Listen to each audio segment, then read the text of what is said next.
A 4.7 magnitude earthquake struck near Mallampa, Vanuatu today on May 28, 2026 at 21:07 local time, or on May 28, 2026 at 9:41 Coordinated Universal Time.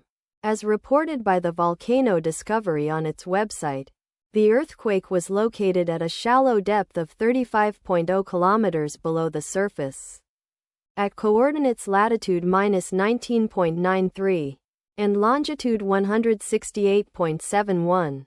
The exact magnitude, epicenter and depth of the quake might be revised within the next few hours or minutes as seismologists review data and refine their calculations, or as other agencies issue their report.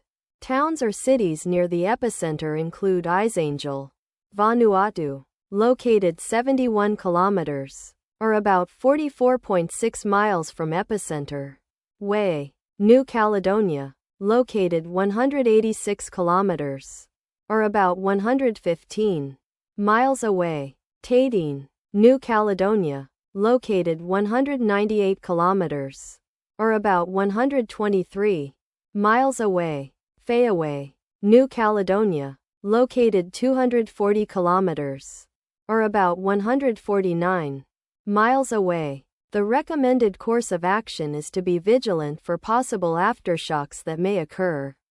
The weather forecast for the area near epicenter today is expected to be partly cloudy throughout the day with late afternoon rain. Wind speeds of up to 2.2 miles per hour. From the east, let us pray that this earthquake will not have a major impact on our brothers and sisters there, and that there will be no more earthquakes. Amen.